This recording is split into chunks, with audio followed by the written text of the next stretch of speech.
அன்பே சிவம் மனமே குரு என்றுணர்த்திய குருவே போற்றி.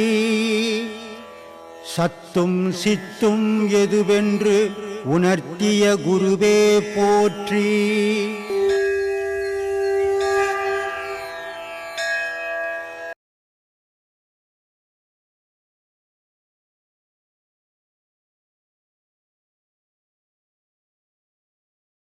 அந்த மனிதனுடைய வாழ்வு கற்பனையோடு ஒட்டினது.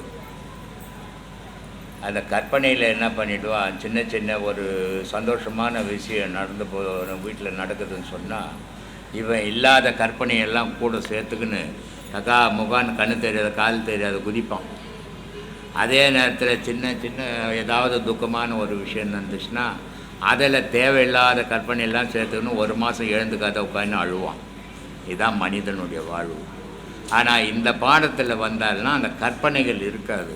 கற்பனைகள் இல்லாதால சந்தோஷம் இருந்தாலும் அளவோடு இருப்பான், துக்கம் இருந்தாலும் அளவோடு இருப்பான். ரெண்டுலேயுமே அவன் பாதிக்க மாட்டான். துக்கத்துலேயும் பாதிக்க மாட்டான், சந்தோஷத்துலேயும் பாதிக்க மாட்டான். அதுக்காக தான் இந்த பாடத்தை பண்ணுங்கன்னு இவ்வளோ கட்டுறதுக்கு காரணம் அதனால தான். ஏன்னா மனித வாழ்வு அமைதியாக வாழறதுக்காக தான் வந்தான். ஒரு 9:15 படுப்பேன், 10 மணி வரைக்கும் பார்ப்பேன், உங்களை பேசுறது பார்ப்பேன், படுப்பேன். படுத்தா கரெக்டாக 3:45 ஏஞ்சிடுவேன். ஏந்திரிச்சு போயிட்டு நீங்கள் சொன்ன மாதிரி உட்காருவோம். உட்காந்து 5:30 மணி தான் ஏந்திருப்பேன். சந்தோஷம், நல்லா பண்ணு, கரெக்டாக பண்ணுவாங்க. ஆனால் நீங்கள் சொல்கிற மாதிரி அந்த டைம் கரெக்டாக அது எப்படியோ நமக்கு இன்னைக்கு கூட சரி, இன்னைக்கு காலையில் தானாக எழுப்பி 3:40 தான் கப்புன்னு ஏச்சிட்டேன். ஏந்திரிச்சா ஒன்று நீ எழுப்புணுன்னு இல்லை, முதல்ல ஒரு மாதத்துக்கு தான் நீ எழுந்துக்கணும், அப்புறம் அதுவே எழுப்பிடும். உண்மை நடக்குது. அதனால் கரெக்டாக பண்ணிங்கன்னா உங்களுக்கு துக்கம் இல்லாத அமைதியாக இது வரைக்கும் இல்லை. நான் எவ்வளோ பார்த்துட்டேன். நான் இப்போ இன்னைக்கு சூழ்நிலை வரைக்கும் எந்த பிரச்சனையும் இல்லை. எனக்கு பிரச்சனை வந்தாலும் எனக்கு அதை பற்றி கவலையே இல்லாத மாதிரி போயினே இருக்குது. அவ்வளோ ஒரு உண்மையை சொல்கிறேன், அதில் அந்த அளவுக்கு ஒரு பவர் இருக்குங்க. 5 பாடம் வாங்கியிருக்கிறேன் ஐயா நான். ஆனால் எந்த குறையும் இல்லை. இதில் இன்னும் ஒரே ஒரு பாடம் வாங்குறது, 5 பாடம் வாங்குறேன், 6 பாடம் வாங்குறேன் இல்லை. இப்போ நீங்கள் சொன்னதை நான் எடுத்து இது பண்ணி எல்லாருக்குமே சொல்கிறேன், ஒவ்வொரு பாடத்துக்கு ஒரு பாடம் 5 மாதம் கேப் பண்ணணும். சும்மா நான் மாதம் அந்த பொறிக்கடலை வாங்குற மாதிரி வாங்கினா ஒரு பாடத்துலேயும் ஒரு அனுபவம் கிடைக்காது, வீணாக தான் போகும். அதனால் உங்களுக்கும் காசும் தண்டம், எங்களுக்கும் கத்துறதும் தண்டமாக போகும். அதனால் ஒரு பாடத்துக்கு 5 மாதம் 6 மாதம் கேப் கொடுத்து செய்தீங்கன்னா ஒவ்வொரு பாடத்துலேயும் ஒவ்வொரு அனுபவங்கள் கிடைக்கும். அந்த அனுபவம் தான் உங்களை நிலை நிறுத்தும். இது நான் பேசுகிறது ஒரு செடி நட்டுட்டா ரோட்டில் ஆடு மாடெலாம் மேய்ஞ்சிட்டு போயிடும், பாதுகாப்பு இருக்காது. பாடம் கொடுக்குறது செடி நட்டுற மாதிரி, நான் பேசுறது அதுக்கு வேலி போடுற மாதிரி பாதுகாப்பு பாடத்துக்கு. அதனால் மாதம் அந்த கிளாஸ் கேட்கணும். கிளாஸ் கேட்டிங்கன்னா தான் நீங்கள் அதிலேருந்து பின்வாங்க மாட்டீங்க. ஆனால் மாதம் வரணும், மாதம் போய் உபதேசம் வாங்கக்கூடாது.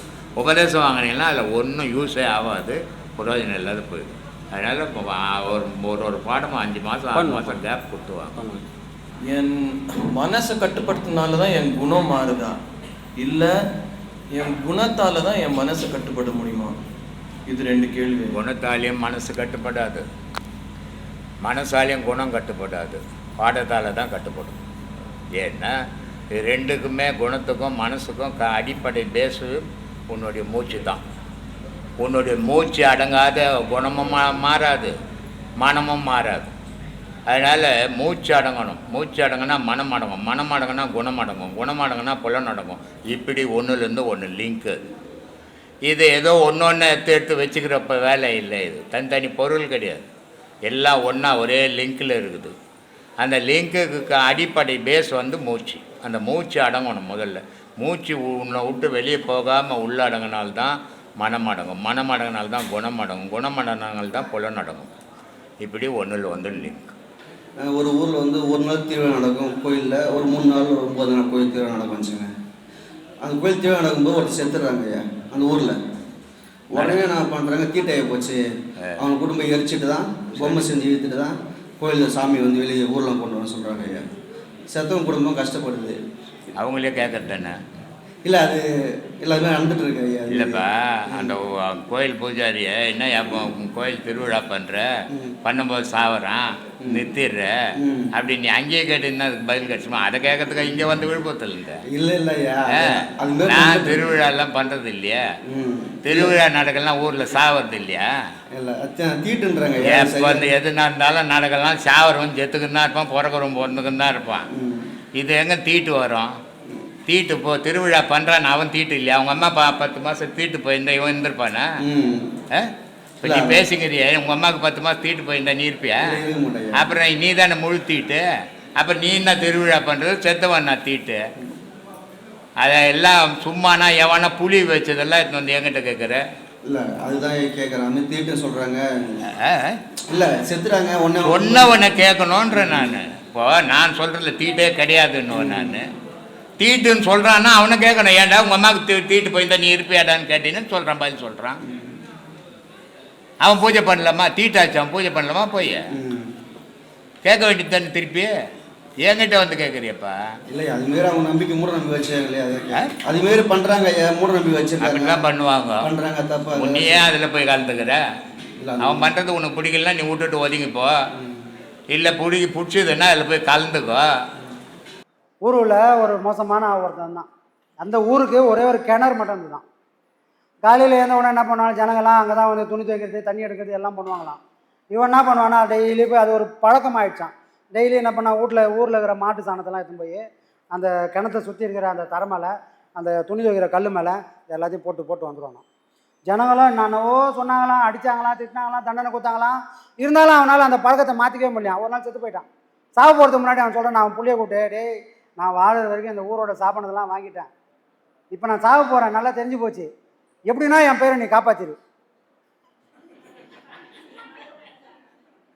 வாழும்போது எனக்கு நல்ல பேர் இல்லை, ஆனால் நான் செத்துட்டேன், இனிமேலாவது எனக்கு நல்ல பேர் நீ புள்ள நீ தான் எனக்கு வாங்கி கொடுக்கணும், எதை பண்ணுவோ என்ன பண்ணுவோ எனக்கு தெரியாது, எனக்கு நல்ல பேர் வேணும் அப்படின்னு சொல்லிட்டு செத்து போயிட்டாரு. இவனுக்கு தலை பிச்சுக்கிறான். சரி நான் அப்பா பண்ணதே பண்ணுறான், இவனோட அவனுக்கு தப்பாமல் இவன் பிறந்துக்கிறானே அப்படி என்ன பண்ணுறாங்க, இவனையும் திட்டுறாங்க. அப்பனுக்கு நல்ல பேரே வரல. அப்போ என்ன பண்ண, ஒரு நாள் தீவிரமாக யோசனை பண்ணி ஒரு புது ஐடியா அவனுக்கு கண்டுபிடிச்சான். மறுநாள் அந்த விஷயத்தை பண்ணிட்டான். காலையில் விடிகாலையில் அந்த விஷயத்தை பண்ணிட்டான். பண்ண உடனே இப்போ ஊர் ஜனம் சொல்லுதான், அவங்க அப்பனே எவ்வளோ மேலு, இவன் இவ்வளோ மோசமாக இருக்கிறானே அப்படின்னா. அவங்க அப்பனாவது துணி துவைக்கிற கல்லுலேயும் சுற்றி தான் போட்டான், இவன் கிணத்துலேயே எதுவும் போட்டானே அப்படின்னு பேர் நல்ல பேராக இருக்கிறது இப்படி எடுக்கக்கூடாது. புரியுதுங்களா? அதனால் இது எதுக்கு சொல்ல வந்தேன்னா, எப்படி ஒன்றா பேர் வாங்கிக்கலாம் அப்படின்றது ஒரு வகையான மனநிலை. ஆனால் எதையுமே முறையாக செஞ்சு அதனால் வர இன்பம், அதனால் வர பலன் தான் என்றைக்குமே நம்மளை காப்பாற்றும். எப்படி ஒன்றா போகலாம், எப்படி ஒன்றா வாழலான்றது ஒரு சராசரி மனுஷனோட வாழ்க்கை. அவனோட எதிர்காலம், அவனோட முடிவு எப்படி இருக்கணும்னா, அவங்க அப்பன் கதையாயிடும். எப்படின்னா என் பேர் நல்ல பேர் வாங்கி கொடுத்துறா கதையாயிடும். ஆனால் அப்படிலாம் போகக்கூடாது. ஒழுக்கன்றது வேணும், சத்தியன்றது வேணும். முடிஞ்ச அளவுக்கு அதை காப்பாற்றுறதுக்கான முயற்சியாவது செய்யணும். சரிங்களா? அதுக்காக தான் இந்த சின்ன கதை. சிரிக்கிச்சு மறந்துட போகிறீங்க. என்னுடைய பேர் சச்சி, திருநெல்வேலியிலேருந்து வரேன். ஐயாட்ட உபதேசம் வந்து காலையில் 1 மணி நேரம், மத்தியானம் 1 மணி நேரம் பண்ணுவேன். ஆனால் அந்த மத்தியான டைம் மட்டும் மனசில் இந்த மாதிரி காலைல நிற்கணும். மனசு நிற்க மாட்டேங்குது. மத்தியானம் பண்ணால் நல்லா இருக்கு, மனசு இந்த மாதிரி காலையில் நிற்க மாட்டேங்குது.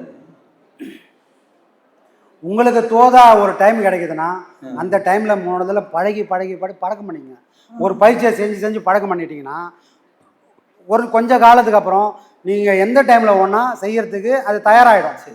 ஆரம்பன்றது ஏன்னா சில விஷயங்கள் வந்து இது வரைக்கும் இந்த பாடங்கள்லாம் எங்கேயாவது பார்த்துருக்கீங்களா? மூச்சை நம்ம கவனிச்சிடும். வாழ்நாள் ஃபுல்லாக நம்ம அதுதான் காப்பாற்றினுக்குது. ஒரு நாள் கூட அந்த பக்கம் நம்ம திரும்பி பார்த்ததே கிடையாது. நமக்குள்ளே மூச்சு ஓடுது, அந்த மூச்சு தான் நம்மளை காப்பாற்றுதுன்னு நாம் ஒரு நாள் சிந்திச்சதே கிடையாது. அப்போ இந்த பாடம் வாங்கி முதல் முறையாக இந்த அனுபவத்தை உணரும்போது ஒரு ஸ்ட்ரகிள் கண்டிப்பாக வரும், ஒரு இழுபறி இருக்கும். நான் உட்காரணும்னு நினைப்பேன், என் மனம் ஓடணும்னு நினைக்கும். இந்த போராட்டம் இருக்கும் ஒரு காலகட்டம் வரைக்கும். அப்போ உங்களுக்கு ஒரு மனசு இந்த டைமில் இயல்பாகவே அமைதியாக உட்காருதுன்னா அந்த டைமை நீங்கள் பயன்படுத்திங்க. கால நேரம் பார்க்க வேண்டாம். இதை நீங்கள் பழக்கத்தில் கொண்டு வர எந்த நேரம் உக்காந்தாலும் உங்களால் சிறப்பாக பாடம் பண்ண முடியும். அதுக்காக வருத்தப்படவே வேணாம். சரிங்களா? பாடம் பண்ணும்போது சில நேரம் அந்த உச்சியில் ஒரு 3/4 மணி நேரம் ஆனோடனே ஒரு மாதிரி அரிச்ச மாதிரி இருக்குது. அடுப்பை பற்ற வைக்கிறோம். அடுப்பை பற்ற வச்சா நெருப்பு வருது. நெருப்பு மட்டுமா வருது, புகையும் வரும். ஒரு வேலை செஞ்சால் அதோட விளைவுகள் தொடர்ச்சியாக 1 by 1 வரா மாதிரி நம்ம பாடம் பண்ணால் இந்த உடல்லையும் மனசுலையும் அதோட விளைவுகள் எதிரொலிக்கும். ஆனால் நாம் இதெல்லாம் வேடிக்கை பார்க்கறதுக்கு நம்ம வரல. நமக்கு சொன்ன சொல்லல சொன்ன செயலை செய்யறதுக்கு மட்டும்தான் நம்ம வேலை. அதை தொடர்ந்து செய்ய செய்ய இதெல்லாம் தானாக மறையும். இதெல்லாம் வேடிக்கை பார்த்தோம்னா அடுப்பும் அணைஞ்சிரும், நெருப்பும் அணைஞ்சிரும், புகையும் வராது, சாப்பாடு பக்குவமாகாது, அரிசியாகவே இருக்கும். புரியுதா?